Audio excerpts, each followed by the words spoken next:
यह इंसानी दुनिया में डीमन किंग के बेटे के स्कूल का पहला दिन होता है। वह जैसे ही क्लासरूम में कदम रखता है, अभी अपनी सीट पर ठीक से बैठ भी नहीं पाता, तभी ट्रबल खुद उसे ढूंढते हुए आ जाती है। स्कूल के ये टिपिकल बुलीज उसे एक इजी टारगेट समझकर उसे तंग करना शुरू करते हैं, लेकिन उन्हें जरा भी अंदाजा नहीं होता कि वो असल में नेक्स्ट डीमन किंग से पंगा ले रहे हैं। Being born into the demon race, लविस को डीमन रेल्म में सिर्फ एक ही चीज सिखाई गई थी कि ह्यूमंस चींटियों जैसे होते हैं, जिन्हें दिखते ही क्रश कर देना चाहिए। और लविस इसी प्रिंसिपल पर चलने का पूरा इरादा रखता है, जिस पर वह उस नॉनचलेंट प्रिटी फेस्ड लड़के को गर्दन से पकड़ता है और उसे बेरहमी से डेस्क पर पटक देता है। उसका ये बोल्ड और अनएक्सपेक्टेड रिएक्शन सबको शॉक कर देता है। इसके बाद एक अगली फेस वाला लड़का गुस्से में पूरी तरह बैलिस्टिक हो जाता है और गालियों की बौछार करते हुए अपने प्रिटी फेस्ड दोस्त को बचाने के लिए हमारे मैन कैरेक्टर पर झपट पड़ता है, जिस पर जैसे ही लविस उस चार्जिंग ह्यूमन की तरफ देखता है, वैसे ही उसकी डैमनिक पावर्स उसके बॉडी के साथ सिंक में रिएक्ट करती हैं, जो देखकर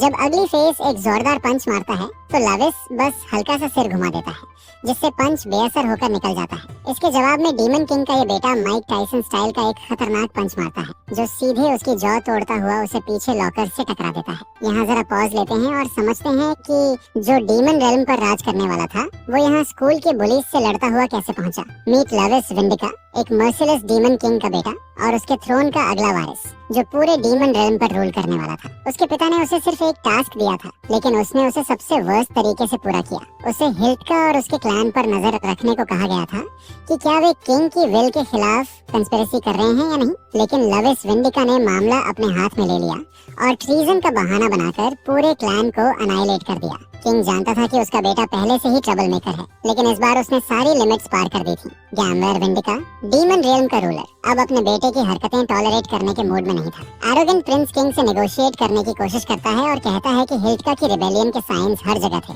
इसलिए उसे फैलने से पहले ही खत्म करना बेस्ट ऑप्शन था, जिस पर किंग ऐसे बारबारिक और एक्स्ट्रा जुडिशियल तरीकों पर भरोसा नहीं करता। भले ही वो पनिशमेंट डिजर्व करते हों, लेकिन सब कुछ प्रॉपर लॉ और स्ट्रिक्ट जुरिस्डिक्शन के तहत होना चाहिए था। यह सुनकर एरोगेंट बेटा जोर जोर से हंसने लगता है और इस बोरिंग तरीके का मजाक उड़ाता है। अपने बेटे का ये लैक ऑफ डिसिप्लिन किंग को अंदर तक डिसअपॉइंट कर देता है। किंग पहले से ही मान चुका था कि उसका बेटा शैलो माइंडेड और इग्नोरेंट फूल है। उससे बहस करना दीवार को समझाने जैसा था। इसी वजह से उसने पहले ही उसके पनिशमेंट का फैसला कर लिया था। 12 डार्क थ्रोन्स के साथ डिस्कशन के बाद डीमन रेल्म के लॉज तोड़ने और हिल्का क्लैन के मैसेकर के लिए लविस विंडिका को ह्यूमन रेल्म में एग्जाइल करने का फैसला होता है। सिर्फ एग्जाइल ही नहीं, बल्कि उसकी डार्क पावर्स भी सील कर दी जाती हैं। किंग चाहता था कि उसका बेटा तभी वापस आए जब वह डीमन रेल्म को रूल करने लायक एक सिंसियर इंसान बन जाए। किंग के आदेश पर 12 थ्रोन्स अपने स्पेल्स कास्ट करते हैं ताकि लविस की डार्क पावर्स सील हो और उसे बैनिश किया जा सके। इन 12 थ्रोन्स में राम्बे नाम का एक गाय भी होता है,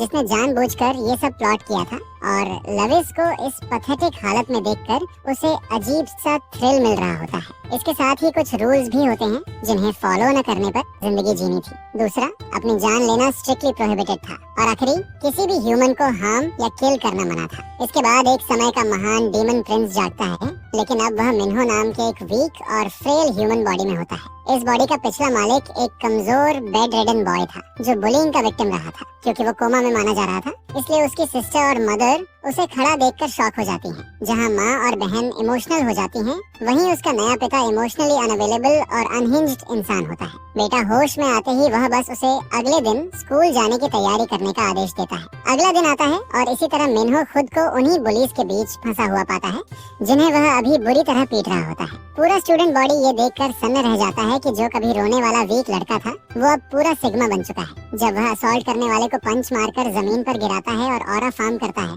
तभी ग्लासेस वाला एक नर्ड सोचने लगता है कि क्या ये वही मिन्हो है जिसे वे जानते थे। इसी बीच प्रिटी बॉय, जिसकी ईगो बुरी तरह हर्ट हो चुकी होती है, चेयर उठाकर मिन्हो का सिर फोड़ने के लिए उस पर झपटता है, जिस पर ग्लासेस नर्ड उसे पीछे से सावधान करता है। यह सुनते ही मिन्हो लाइटनिंग स्पीड से रिएक्ट करता है और एक इंस्टेंट नॉकआउट किक मारता है, जिससे प्रीटी फेस दोहरा हो जाता है। जो बुल्ली पहले कॉन्फिडेंट था, अब पूरी तरह कंफ्यूज्ड मेज बन चुका होता है। वह समझ ही नहीं पाता कि मिन्हो अचानक इतना बदल कैसे गया, और गुस्से में उल्टी सीधी गालियां बकता चल जाता है, जिससे उसकी हालत और खराब होती जा रही होती है। असल में मिन्हो आमतौर पर अपनी डिमोनिक पावर्स यूज नहीं कर सकता, क्योंकि वे सील की गई होती हैं। लेकिन जब भी कोई उसे प्रोफेनिटीज देता है, वो कर्सेस उसके अंदर की डिमोनिक मैजिक को जगा देती हैं। जितनी ज्यादा गालियाँ उतनी ज्यादा पावर। रियल में मिन्हो की माँ खुद प्रोफेनिटीज की लिविंग एम्बॉडीमेंट थी। उसने ही उन्हें इन्वेंट किया और ह्यूमैनिटी पर अनलीश किया था। अपनी लेग में सारी कर्सेस अब्सॉर्ब करने के बाद लेविस एक डेविस्टेटिंग स्नैप किक उस बास्टर्ड की चिन पर मारता है। ये फाइनल किक प्रिटी फेस को पूरी तरह अगली बना देती है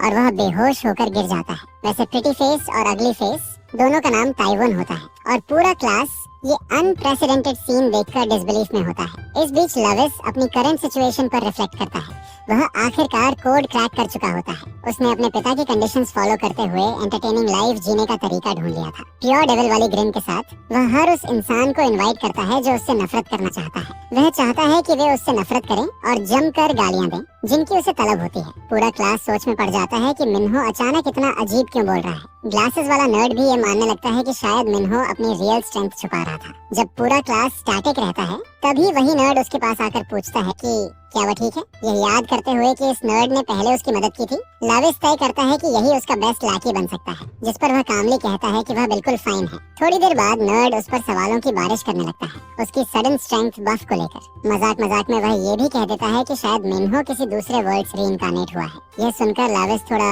वरीड हो जाता है कि कहीं इस किड ने उसका सीक्रेट तो नहीं पकड़ लिया, लेकिन नर्ड बोलता ही जाता है और पूछता है कि उसके पिछले वर्ल्ड की लाइफ कैसी थी, शायद कोई मार्शल आर्ट्स वर्ल्ड या फिर कोई गेम वर्ल्ड। ये सोचकर कि कहीं ये सच में कोड क्रैक न कर ले, लेविस फैसला करता है कि इससे पहले कि और लोग जाने उसे यहीं एनआईपी कर देना बेहतर होगा। लेकिन उससे पहले ही हमें एक फ्लैशबैक में खींच लिया जाता है। उसका एक क्लोज फ्रेंड उसे इंसानों को मारने से मना करता था। ह्यूमंस को मारना डेमन्स के लिए सोल एनहिलेशन होता है। वह डेमोन ये बात समझता था, लेकिन उसे टीचर सिंथिया की लेसन साफ याद थी जिसमें उसने ह्यूमंस को मौके पर क्रश करने को कहा था, जिस पर उसका दोस्त उसे बताता है कि वो स्टेटमेंट आयरॉनिक थी। असल में डीमंस डेथ के गॉड्स होते हैं। भले ही ह्यूमंस फूलिश क्रीचर्स हों जो एक दूसरे को मारने की कोशिश करते रहते हैं, लेकिन डीमंस को उन्हें हार्म करने का अथॉरिटी नहीं होता और कॉन्सिक्वेंसेस वह पहले ही बता चुका होता है। बैक देन लेविस को लगता था कि इस बात पर ज्यादा स्ट्रेस लेने की कोई जरूरत नहीं है क्योंकि उसे कभी ह्यूमन रेल्म में जाने वाला ही नहीं था। लेकिन प्रेजेंट में लेविस खुद को एक डेडलॉक में फंसा हुआ पाता है।